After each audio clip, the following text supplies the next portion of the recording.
Somos sempre agradecidos ao Senhor Deus pela vida de vocês, dos irmãos, aqueles com os ministérios nessa igreja, grupo de louvor, que tem se empenhado em preparar os cânticos com os quais congregacionalmente nós entoamos nas reuniões, nos cultos.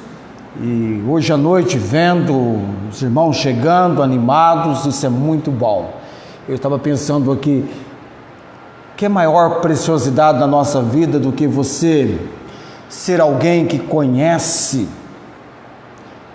o Deus vivo e verdadeiro, e não apenas conhece, mas pode ter comunhão, comungar com o Senhor, a ponto de ser o seu melhor envolvimento, melhor amizade, melhor amigo.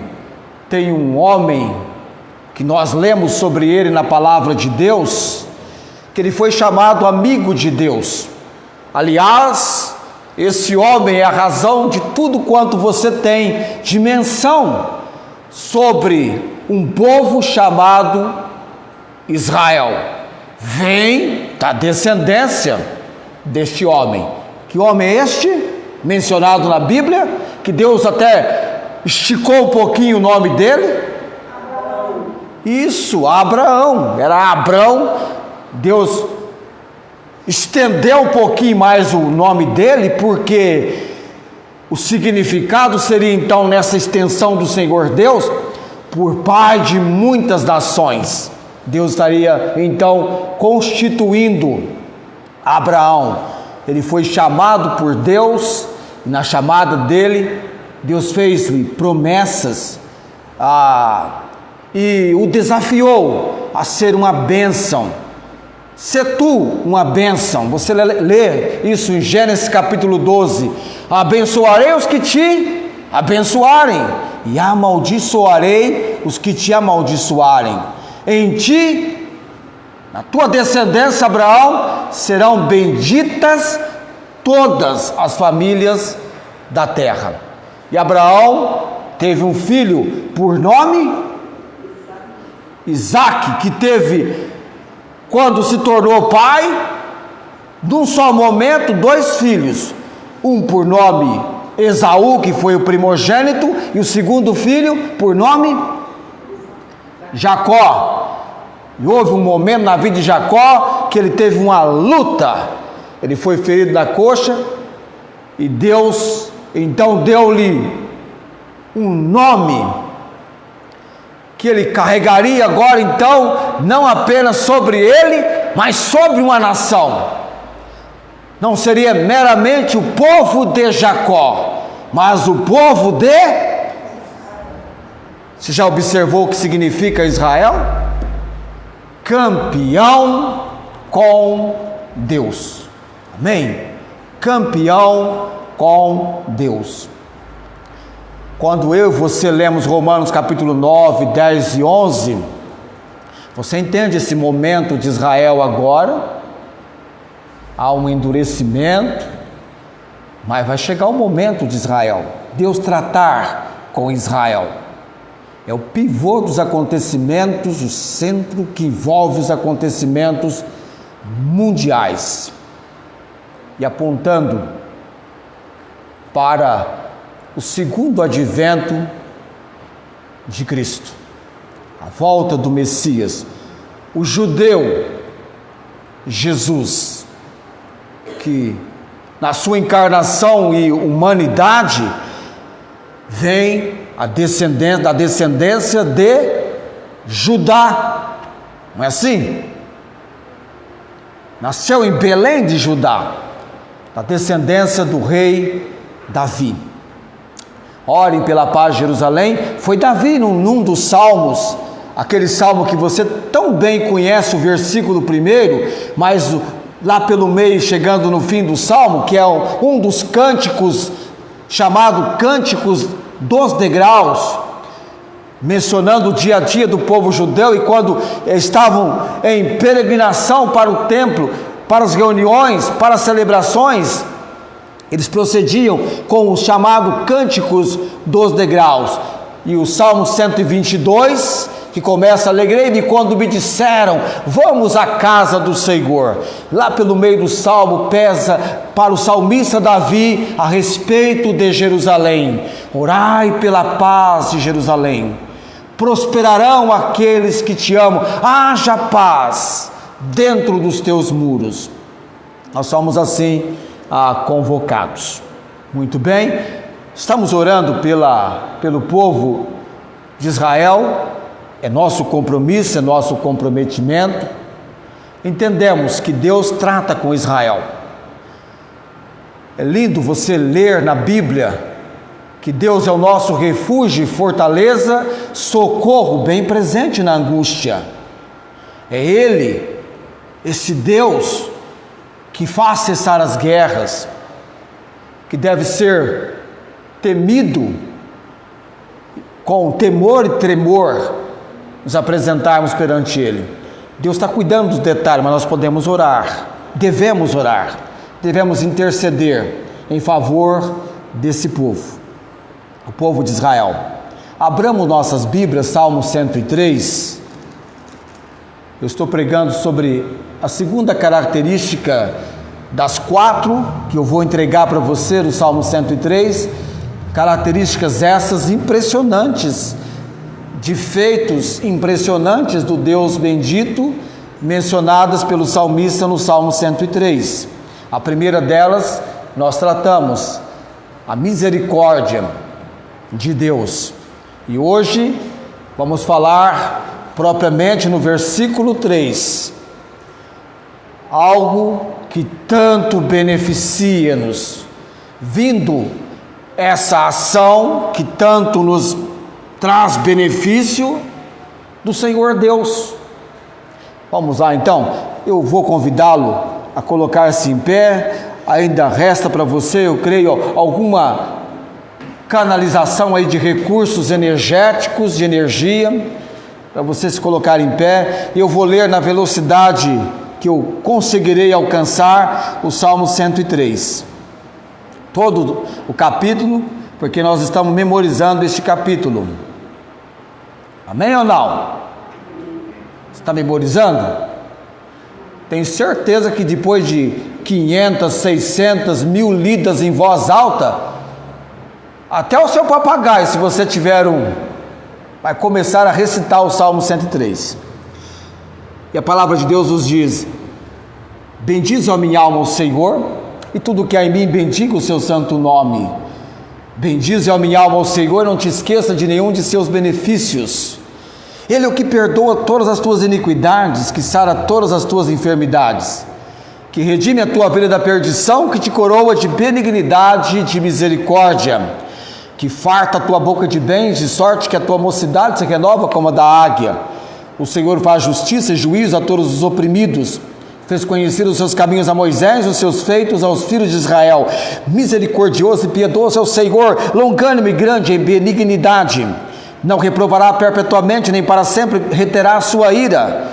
Não nos tratou segundo os nossos pecados, nem nos recompensou segundo as nossas iniquidades.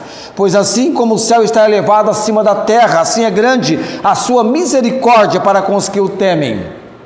Assim como está longe o oriente do ocidente, assim afasta de nós as nossas transgressões. Assim como um pai se compadece de seus filhos, assim o Senhor se compadece daqueles que o temem. Pois Ele conhece a nossa estrutura, lembra-se de que somos pó. Quanto ao homem, os seus dias são como a erva, como a flor do campo assim floresce. Passando por ela o vento, logo se vai, o seu lugar não será mais conhecido. Mas a misericórdia do Senhor é desde a eternidade até a eternidade sobre aqueles que o temem, e a sua justiça sobre os filhos dos filhos, sobre aqueles que guardam a sua aliança e sobre os que se lembram dos seus mandamentos para os cumprir. O Senhor tem estabelecido o seu trono nos céus, e o seu reino domina sobre tudo. Bendizei ao Senhor todos os seus anjos, vós que excedeis em força e guardais os seus mandamentos, obedecendo a voz da sua palavra. Bendizei ao Senhor todos os seus exércitos, vós ministros seus, que executais a sua vontade. Bendizei ao Senhor todas as suas obras, em todos os lugares do seu domínio. Bendize, ó minha alma, ao Senhor. Agradecemos, Deus bendito, o privilégio que temos hoje à noite. Este é o momento que nos entregamos ao ensino, ao aprendizado de algo importante na Tua palavra hoje à noite.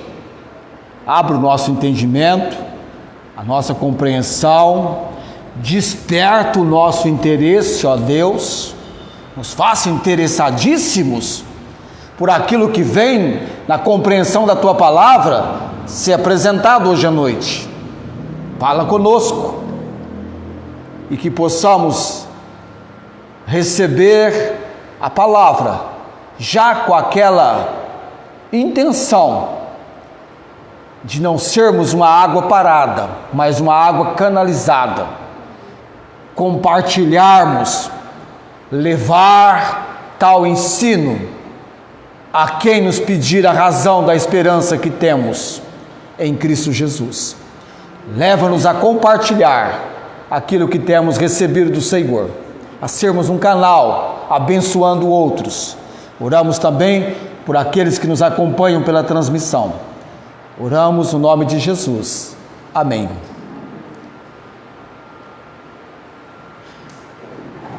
Não sei por que razão me deixaram desprovido daquela ventilação, até aquela que fica ali atrás, levaram para frente. Estou sem ar, sentindo sufocado. Tá, põe esse para cima, aquele para cima, tá? Alguém liga eles para que não balance. Se bem que meu papel não vai voar hoje, porque eu fiz algo, pode ser abaixo, talvez as páginas da Bíblia. Põe para cima aí, tá? Tá bom? Obrigado. Acho que vai chegar um ar aqui. Senão daqui a pouco vai aparecer água em mim.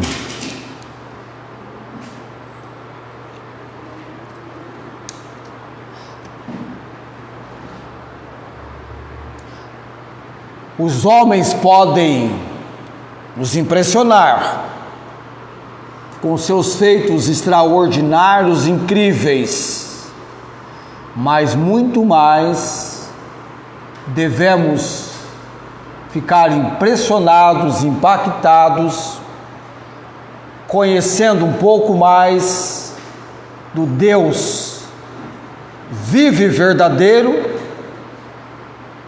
do Deus Espírito Santo responsável por toda a documentação que nós temos, chamada de Bíblia, livro dos livros, uma coletânea que nós temos. Deve impressionar-nos o agir desse Deus. O salmista, no Salmo 103, de imediato tem a intenção que a alma dele esteja pronta, com todo o seu ser. Ele quer bendizer ao Senhor. Bendize, ó minha alma, ao Senhor. Não é apenas ele, não. Dele para do bendize para o bendizei, que envolve exércitos, anjos, obras, tudo.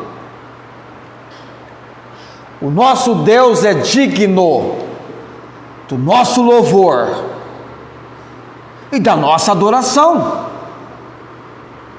Não é verdade? Vir para esta reunião deveria ser uma alegria, um privilégio. Você se reunir num lugar que nós cremos Deus manifestando a sua presença. Deveria ser um momento e um motivo para pesar, tristeza. lamentação, perdi a reunião, perdi o culto, perdi a oportunidade de estar na casa de Deus. Deveria nos incomodar. Eu senti muito incomodado quando eu, naquele ano do meu empenho e desafio, já no começo do ano, este ano eu quero compromisso, eu quero buscar a presença, eu quero estar nas reuniões da casa do Senhor. E aquele primeiro domingo eu estava próximo de Jataí, lá, aquela região, lá em Goiás. Eu estava em Rio Verde. Felipe, se você conhecer Rio Verde, você vai se impressionar. Cada pessoa que passa por você, olhos verdes. Pelo menos na época que eu estive lá, era assim, umas loiras de olhos verdes. Por lá eu conheci, naquela época. Rio Verde. Não sei porquê, naquela época tinha muito surdo e mudo também por lá. Não sei se mudou. Mas eu fiquei triste lá em Rio Verde. Quando deu 9 da manhã, eu dizia para mim mesmo: está começando a escola bíblica dominical. Deus, o que é que eu estou fazendo aqui? Eu estava lá a serviço, mas não queria estar lá. Eu fiquei incomodado. É um privilégio. Nós estudamos a primeira característica neste salmo, que para com ela eu e você alcançamos de Deus, porque Deus é um Deus benigno, que é a misericórdia. As 4 características que eu vou tratar com você, já fizemos a primeira, misericórdia. Todas elas têm que impressionar você, que é algo que só Deus pode realizar em favor daquele que se lança diante dele. Só Ele pode. Na ação que o salmista descreve aqui, é só Ele. Essa questão de redimir da perdição, coroar de benignidade e misericórdia, é a ação de Deus contra a ação tão vil, terrível do pecado. Quem pode te libertar do poder da ação do pecado? O pecado é excessivamente maligno. Como o pecador ser liberto do poder do pecado? Jesus deu-nos essa resposta. É preciso conhecer de onde e como essa libertação, esse procedimento tem a sua ação mostrada, ensinada, apresentada pela palavra de Deus.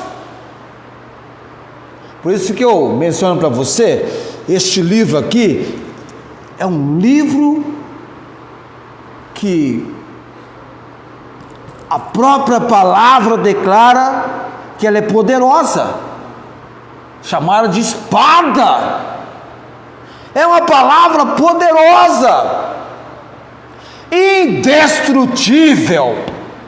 Já tentaram destruí-la?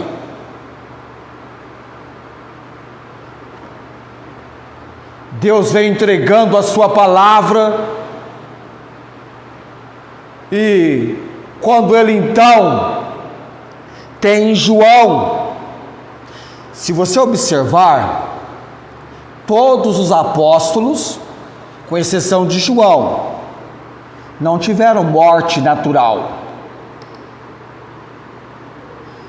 João só teve morte natural porque Deus interveio quando ele foi jogado no tacho escaldante de óleo, num aquecimento para consumi-lo em segundos. E não podendo eliminar João, o imperador decretou que ele fosse banido para a ilha de Patmos, E quem é que estava com João na ilha de Pátimos? O mesmo Deus e Senhor que com ele estivera quando fora lançado no tacho de óleo quente.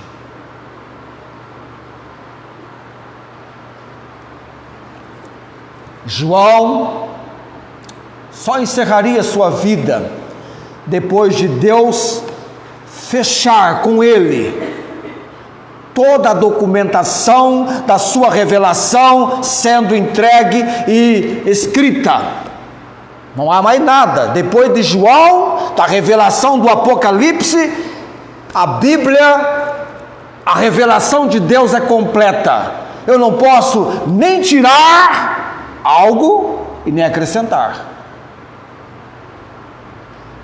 Deus não revela nada para ninguém, a não ser na iluminação do Santo Espírito, na sua palavra.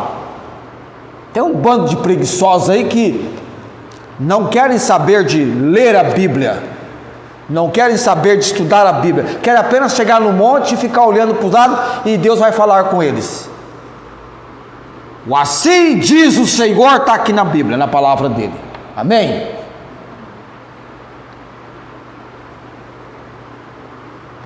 João escreveu o Apocalipse, errou-se, e a Bíblia é completa, e você tem uma palavra que é uma arma poderosa.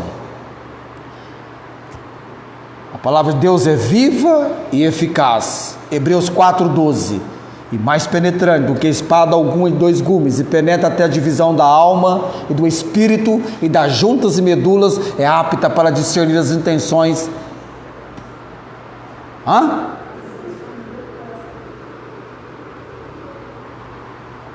As intenções ou o propósito do nosso coração. E essa palavra se discerne espiritualmente. Então você percebe que quanto mais nós conhecemos o nosso Deus, mais nos impressionam as suas características, as suas qualidades. Tem uma segunda, depois da misericórdia que nós mencionamos, tem uma segunda característica de Deus, muito importante. O povo de Israel entendia muito bem sobre essa característica, e Davi menciona ela, a respeito dela. A segunda característica é a disposição, ou seja, algo que Deus realiza em nosso favor e Ele está disposto, tem disposição, que é o perdão. Versículo 3 diz o que lá? Ele é o que perdoa todas as tuas iniquidades.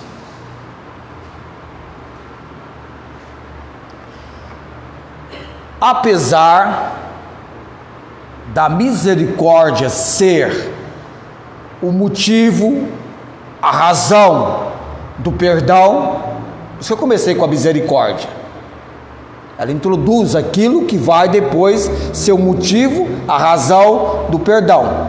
Mas o perdoar, o ato de perdoar em si é tão pontual e seu efeito é tão importante que nós vamos mencioná-lo de modo a ser descrito de maneira particular. Então, você fala, Ele é o que perdoa.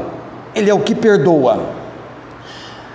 E Davi era conhecedor dessa tão preciosa característica de Deus que ele diz: Ele é o que perdoa todas as tuas iniquidades. E há texto que vai mencionar enfermidades. Abra sua Bíblia lá aliás, o texto nosso fala: e sara todas as tuas enfermidades, que sara todas as tuas enfermidades, perdoa todas as tuas iniquidades e sara todas as tuas enfermidades. Isaías 53, versículo 4 e 5. Um pouquinho adiante aí.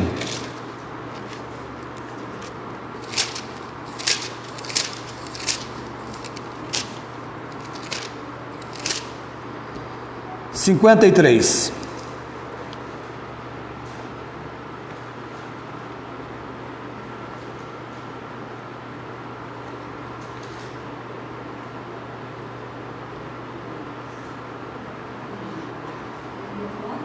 Isaías 53, 4 e 5. Ok.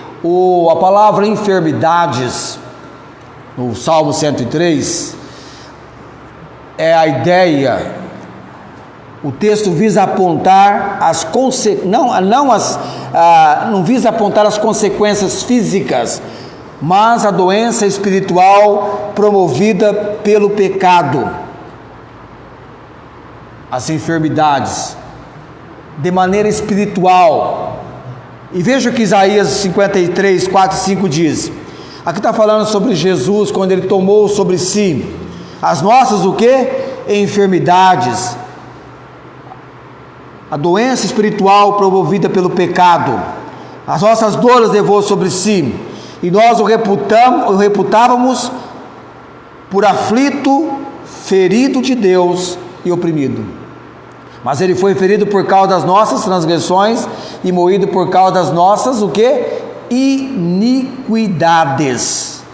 O castigo que nos traz a paz estava sobre ele, e pelas suas pisaduras fomos sarados. Você percebe que no texto apareceu enfermidades, e depois apareceu a palavra iniquidades. É a metáfora usada pelo profeta, chamando de enfermidades as iniquidades pela qual o servo do Senhor, o Senhor Jesus, foi traspassado e moído.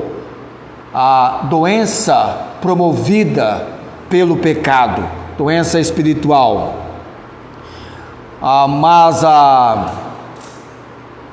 Quando Deus não desvia a sua ira disciplinadora dos seus servos, você tem relatos na Bíblia, Deus punindo Israel por causa da desobediência, por causa do pecado. Ele não desviou a ira disciplinadora dele, dos servos, mas há uma disposição divina de perdoar, que faz com que a punição dure certo tempo e depois ceda espaço para a restauração. Aí o versículo 9 do Salmo 103 diz que ele não reprovará perpetuamente, nem para sempre reterá a sua ira.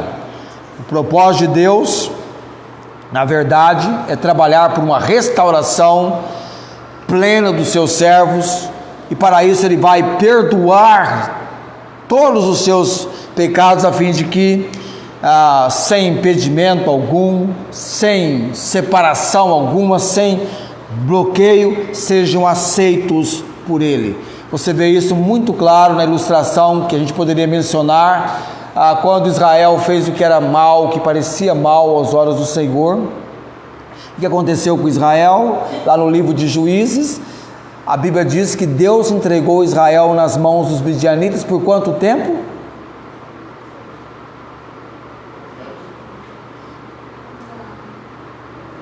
Quanto tempo? Não, 7 anos. 70 anos não, 7 anos.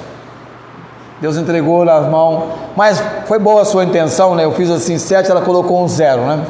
Ela viu aqui e falou: esse resto que sobra aqui, eu vou pôr 0 nisso aqui.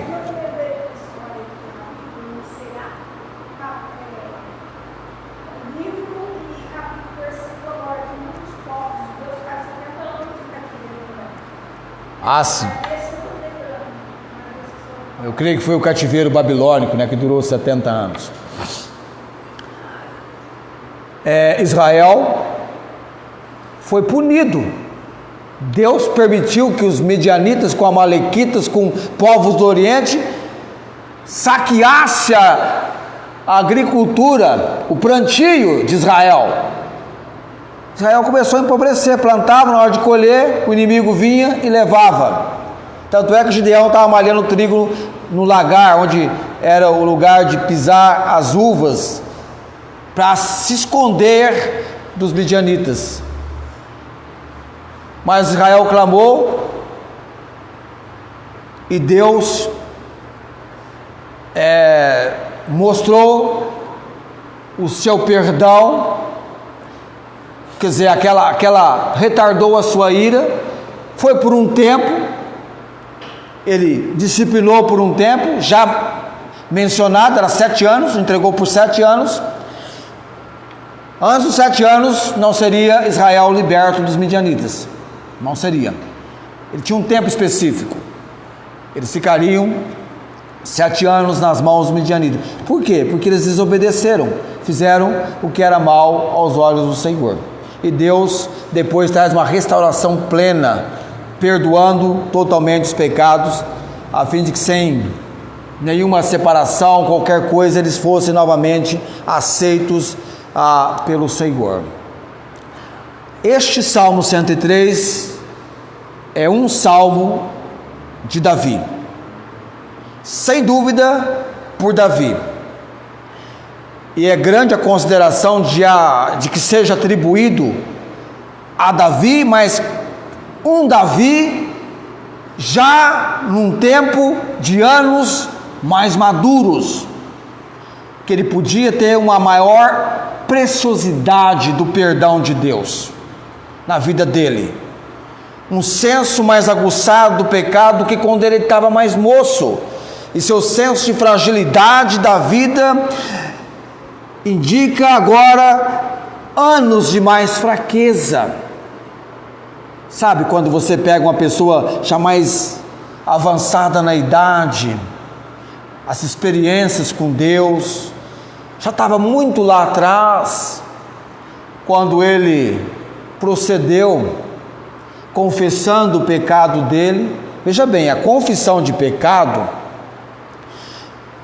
você admite que você pecou contra Deus.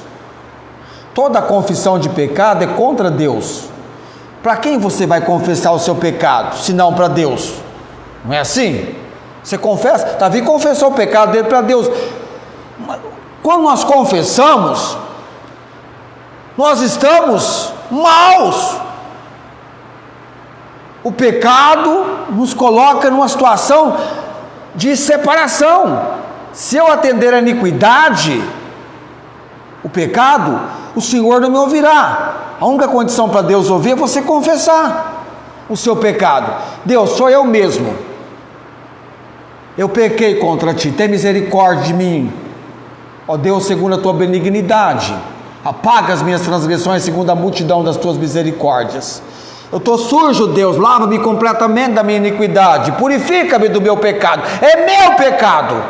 Ele assume a total responsabilidade, é o meu pecado, contra ti somente pequei,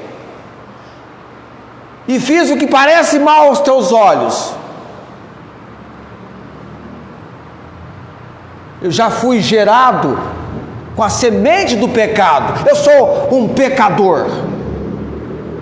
Ele está buscando a purificação, mas a verdade, ele está buscando ser perdoado por Deus,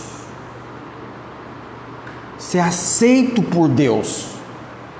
Não é assim que 1 João 1,9 diz? Se confessarmos nossos pecados, Ele quem é fiel e justo para nos perdoar os pecados e nos purificar de toda a injustiça. Deus. O nosso pecado contra Deus, só Deus pode perdoá-lo.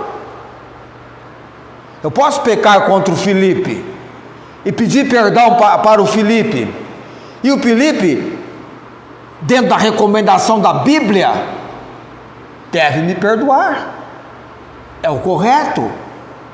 Se o teu irmão pecar contra ti e vier, Pedro pergunta para Jesus: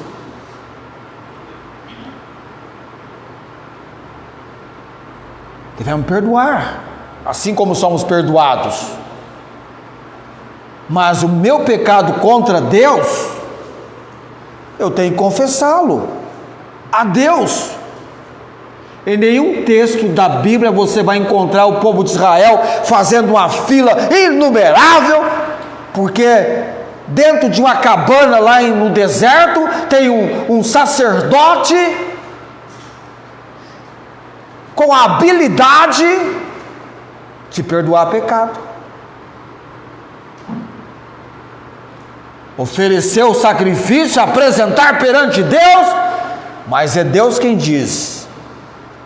Só Deus pode dizer, vai e não peques mais. Só Deus tem esta consideração.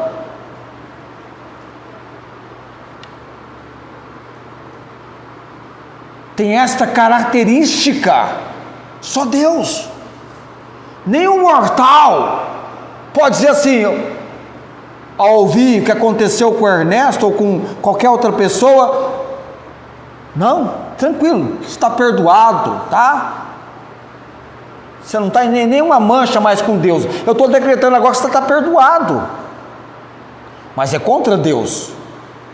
E quem pode perdoá-lo? É Deus, é Ele. É Ele, é a ação dEle, é característica dEle, de Deus. Você quer ver só? Abra sua Bíblia no Salmo 130. É um salmo também de confissão. Salmo 130. É cântico dos degraus também.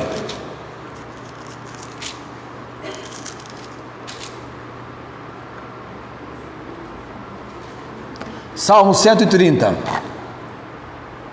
Eu não sei quantas vezes eu li esse salmo, mas eu devo ter lido várias e várias e várias vezes. O salmista começa... Onde é que o salmista está quando ele começa o salmo? A condição, a situação dele. Já ficou no fundo do poço? Uma vida de pecaminosidade. O salmista vai suplicar por perdão. Quando ele começa o salmo, ele quer experimentar o perdão de Deus. Ele sente o peso, a ação do seu pecado, e ele necessita do perdão de Deus. Só Deus pode perdoá-lo. Das profundezas a ti clamo, ó Senhor. Senhor, escuta a minha voz. Sejam os teus ouvidos atentos à voz das minhas súplicas. Ele quer que a voz das súplicas dele chegue diante dos ouvidos de Deus, e Deus, com toda a atenção, escute, ouça, Senhor. Se tu, Senhor, observares as iniquidades, Senhor, quem subsistirá? Mas contigo está o quê? Para que seja temido. O perdão está com Deus. Contigo está o perdão. Irmãos e amados, é da natureza de Deus tanto perdoar o pecado quanto puni-lo. É da natureza dele. Essa é a característica dele, de perdoar ou punir o pecado. O perdão está em Deus, o perdão vem de Deus. Ninguém pode perdoar pecado senão Deus.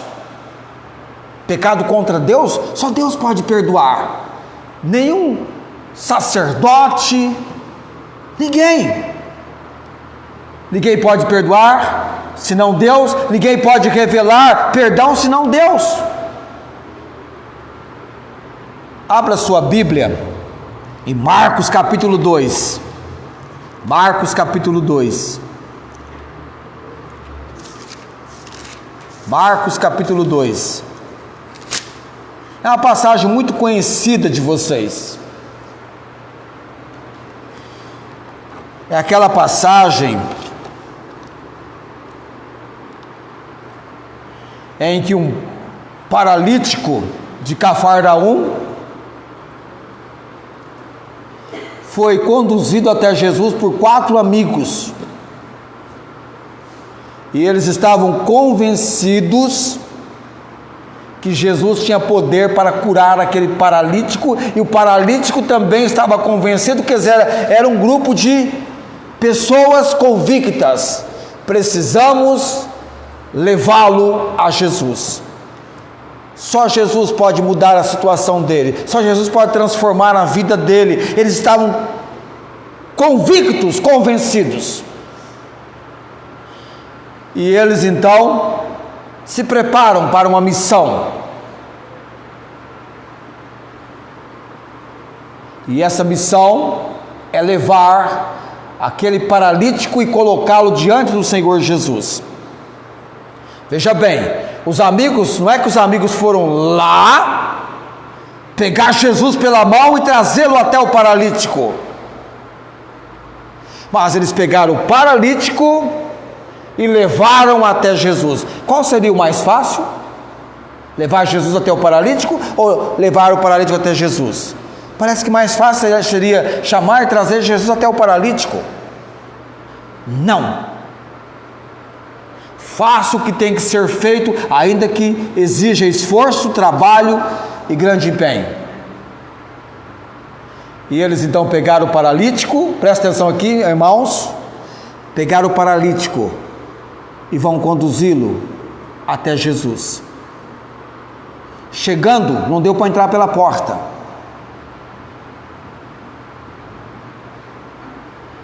Melhor do que o pensamento do leão da montanha, saída pela direita, impedimento. Para Deus há algum impedimento? Você quer levar alguém até Jesus? Deus vai dar-lhe sabedoria. Não podia passar pela porta, telhado. Descobriram o telhado e baixaram o leito com o paralítico lá, na presença do Senhor Jesus. Versículo 4 de Marcos 2 diz: e não podendo aproximar-se dele por causa da multidão, descobriram o telhado onde estava, e fazendo um buraco, baixaram o leito em que jazia o paralítico. E o versículo 5, ele é um versículo magnífico. E Jesus, vendo a fé deles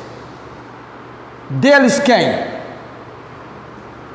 Todo mundo, do grupo, do paralítico. Porque o paralítico poderia dizer assim: não, mas por esse telhado vocês não vão me baixar não, não quero.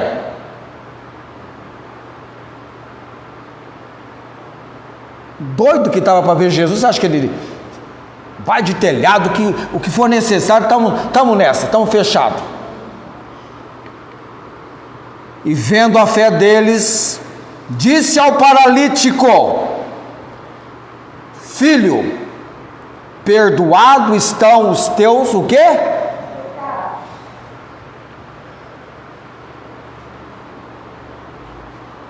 E o que é que os escribas que estavam ali assentados arrazoaram, argumentaram em seus corações, dizendo: por que dizeste assim blasfêmias? Quem pode perdoar pecados, senão Deus? Estão certos. Só Deus pode perdoar pecados. É Ele que perdoa todas as suas iniquidades. Mas é preciso estabelecer uma pergunta aqui: quem é Jesus? Jesus é Deus. E Jesus, conhecendo logo em seu espírito, versículo 8, que assim arrazoavam entre si, lhes disse: por que arrazoais sobre essas coisas em vossos corações? Qual é mais fácil? Dizer ao paralítico: estão perdoados os teus pecados, ou dizer-lhe: levanta-te, toma o teu leito e anda? Quem tem poder para perdoar pecados, tem poder também para fazer um paralítico andar. Deus tem poder para fazer um paralítico andar? Sim. Deus tem poder para perdoar pecados? Sim. Mas Jesus é Deus. Ora, para que saibais que o Filho do Homem tem na terra poder para perdoar pecados, disse ao paralítico: a ti te digo, levanta-te, toma o teu leito e vai para a tua casa. O sinal que ele tinha poder para perdoar pecados, para que soubesse quem ele era, estava aqui. Uma palavra. Ele falou,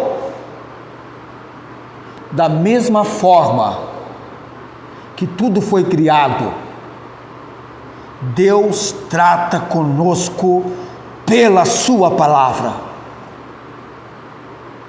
Não é assim? Falou Deus, Deus fala e acontece. Haja luz, houve luz. Jesus falou ao paralítico: levanta-te, toma o teu leito e vai para a tua casa. Já estava com os pecados perdoados, porque viu a fé deles. Ele é o que perdoa todas as tuas iniquidades. O perdão está em Deus. O Salmo 130 diz: contigo está o perdão. É Ele que perdoa todas as tuas iniquidades. Jesus é Deus, amém? O Deus Filho, tal como o Pai, Ele perdoa pecados. E o paralítico levantou, o texto diz, tomou o leito e saiu em presente de todos, de sorte que todos admiraram e glorificaram a Deus, dizendo: nunca tal vimos. Impressionou ou não impressionou? Mais do que qualquer magnífica obra de arte feita pelos homens. O poder de Jesus. Perdoar pecados. Perdoar o meu pecado, o seu pecado. O pecado nos deixa numa situação muito ruim, com toda a série de consequências que nós temos visto na palavra de Deus. E basta uma palavra. Por isso que quando nós confessamos, nós estamos buscando o perdão de Deus. O Salmo 130, ainda deixa eu voltar lá no Salmo 130.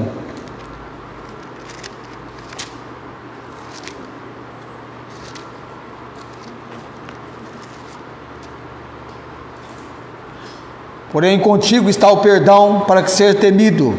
Aguardo ao Senhor, a minha alma o aguarda e espero na sua palavra. Lembra que eu falei palavra, palavra, palavra?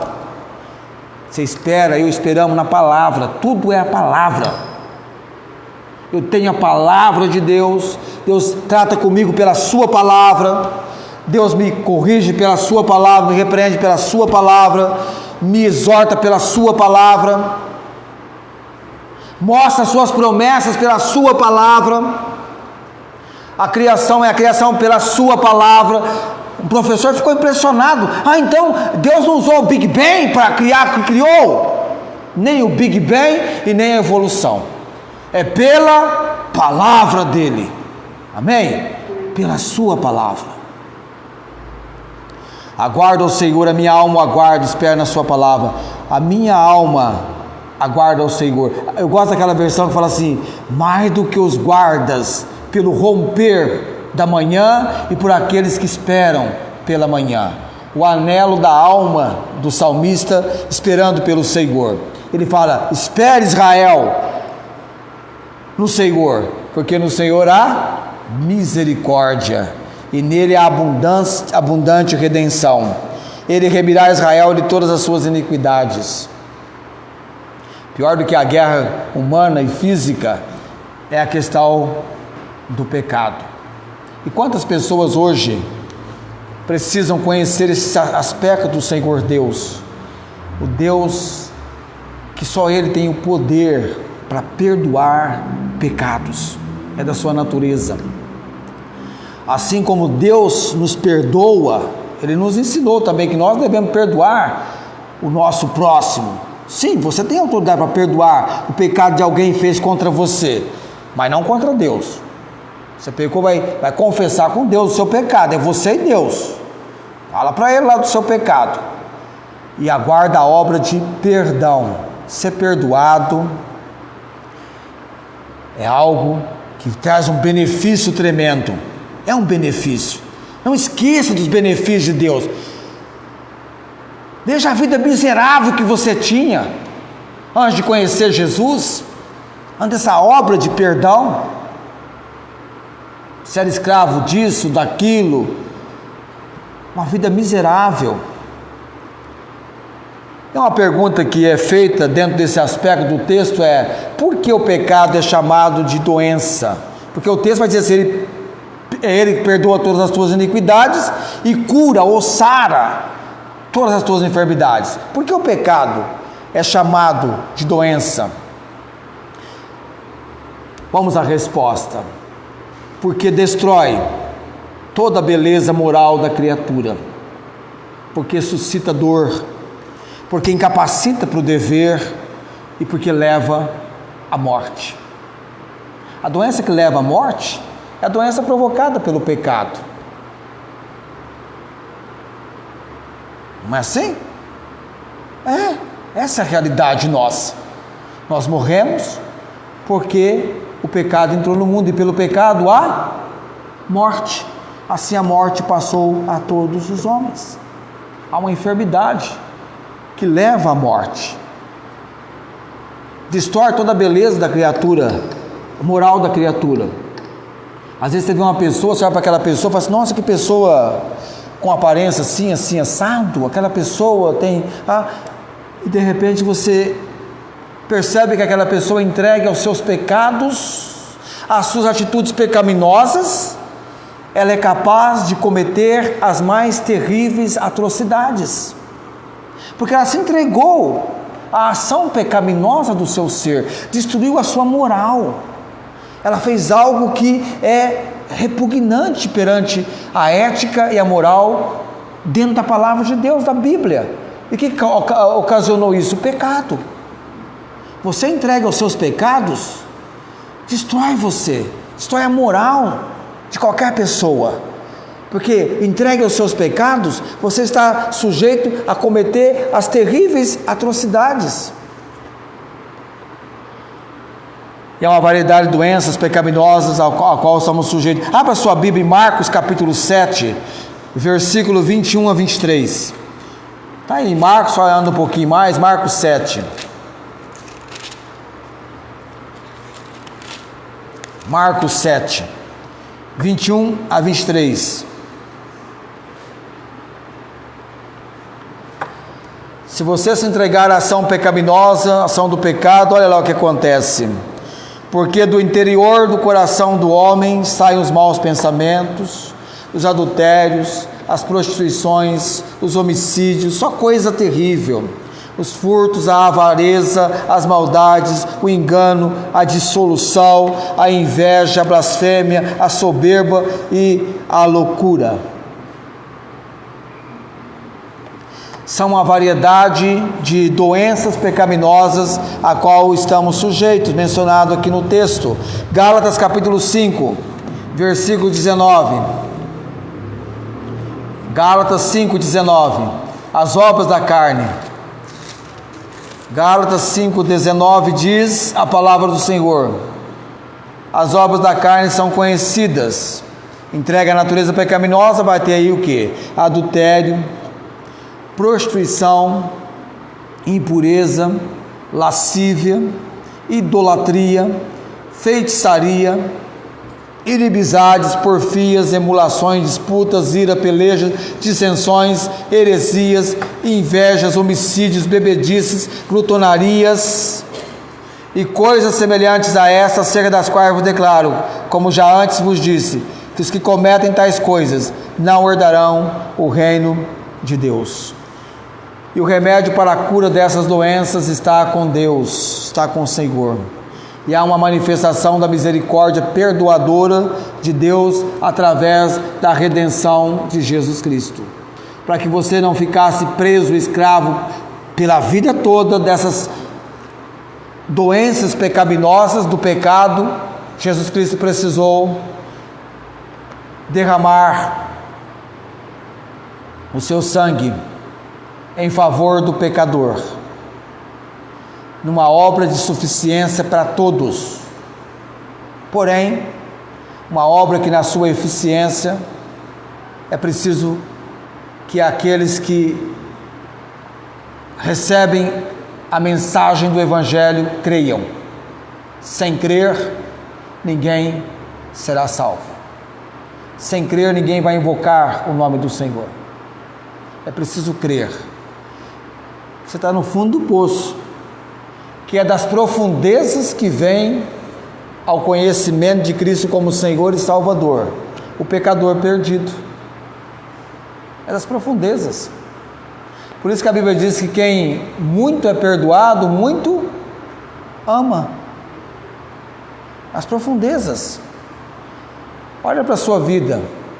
Ainda que você moralmente tinha uma vida sensata, tal, mas lá no fundo, você tinha inveja, você tinha pensamentos maus, ganância e tantas coisas. Precisou uma revolução, algo que revolucionasse o seu ser. E algumas pessoas, em grande impacto, isso acontece. Vindo crer em Jesus. Porque o pecado precisa ser liberto, o pecador do pecado.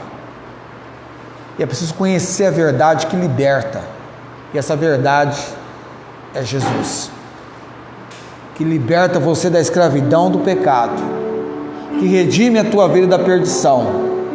Que te cerca de bondade e de misericórdia. E a manifestação do seu perdão. Só Deus pode perdoar. Só Deus pode fazer você andar em novidade de vida, mudar a sua vida, mudar o curso. Você não tem condições de fazer isso, de provocar isso. Não. Você precisa da obra redentora realizada por Cristo Jesus na cruz do Calvário. Essa obra do Senhor, de ser o Ele que perdoa todas as tuas iniquidades, que cura, que sara todas as tuas enfermidades, da doença provocada pelo pecado, é o Senhor, é Ele. Nós precisamos dele. Não tem mulher maravilha e não tem super-homem, é ilusão. Não é você que faz e acontece, não. Você apenas se humilha perante o Senhor.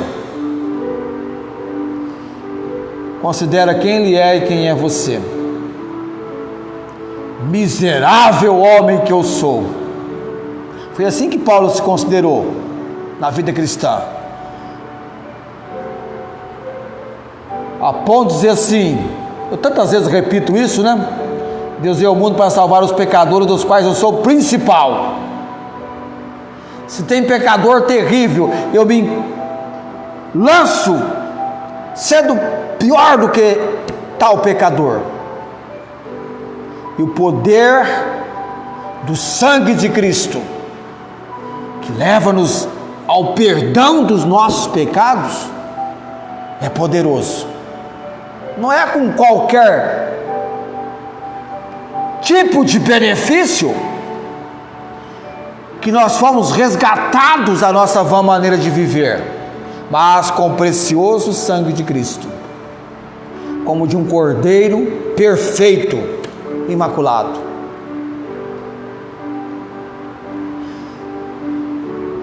Isso nos leva a bendizer o Senhor com a nossa alma. Bendize, ó minha alma, ao Senhor. E tudo que há em mim, bendiga o seu santo nome. Bendize a minha alma ao Senhor e não te esqueças de nenhum de seus benefícios.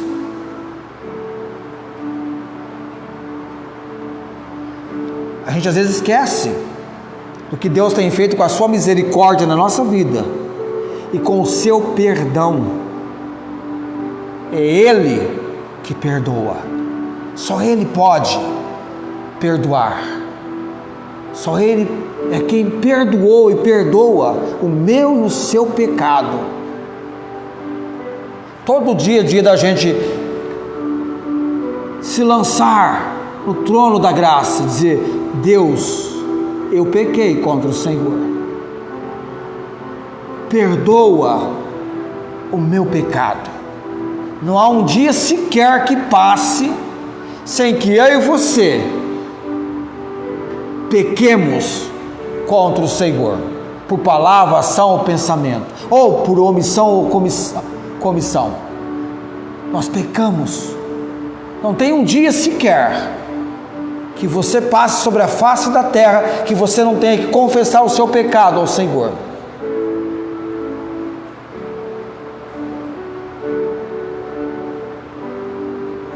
Não tem um dia sequer. E até daquele pecado que você não tem muita consciência, o salmista, no Salmo 19, já mencionava diante de Deus. Não tinha muita consciência. Até dos que eu não estou consciente, me perdoa, Senhor. Não há bem algum em nós, irmãos. E com efeito querer estar, mas quando vamos fazer o bem, acabamos fazendo o mal. Somos miseráveis pecadores. E há o pecador perdido, que ainda não veio ao conhecimento de Cristo como Salvador, e há o pecador salvo, que é o exemplo daquela menininha que diz assim: antes da conversão eu corria para o pecado, agora eu corro do pecado. Eu entendo o efeito ruim, nocivo, malévolo que o pecado tem sobre a minha vida. Eu não quero viver no pecado, na sujeira, na imundície. Eu quero purificação. Eu quero a obra de Deus na minha vida, amém? Eu quero o agir do Senhor. Coloquemos-nos em pé nesse momento.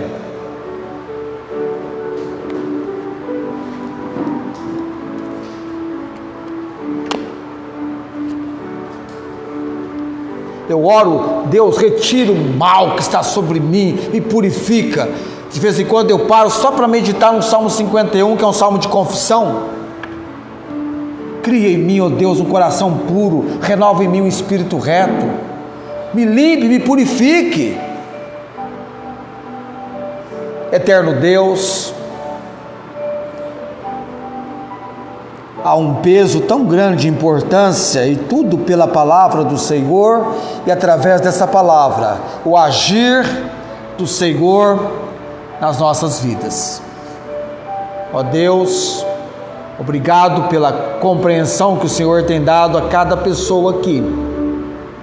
Obrigado pela palavra do Senhor. Ela é a nossa única regra de fé e autoridade. Assim diz o Senhor. A nossa vida, nós nos sujeitamos à palavra do Senhor.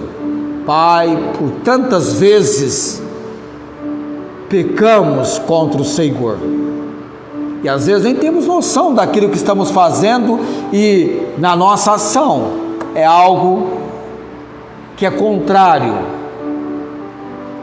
ao teu propósito, e nós pecamos contra o Senhor. Nos perdoa, Deus, clamamos o perdão do Senhor. Leva os irmãos e amados aqui, ó Deus, dia a dia, a experimentarem o perdão do Senhor, o perdão do Senhor para com os nossos pecados, quando confessamos ao Senhor. Só o Senhor pode nos perdoar. Vem do Senhor, está com o Senhor. Nos dê entendimento, ó Pai, para que possamos praticar isso na nossa vida e nos aproximarmos a cada vez mais do Senhor, e sermos homens e mulheres tendo uma comunhão real com o Senhor, andando na luz, porque o Senhor está na luz, e na luz nós temos comunhão com o Senhor. Oramos agradecidos, em nome de Jesus, amém. O Senhor te abençoe e te guarde. O Senhor faça resplandecer o seu rosto sobre ti e tenha misericórdia de ti. O Senhor sobre ti levante o seu rosto e te dê a paz. Amém.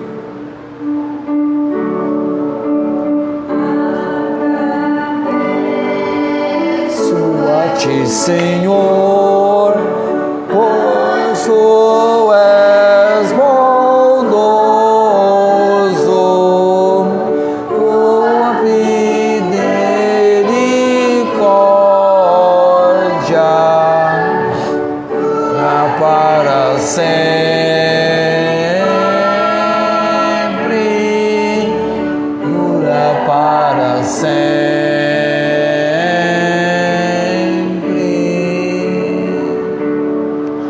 Amém. Sejam todos abençoados pelo Senhor Deus.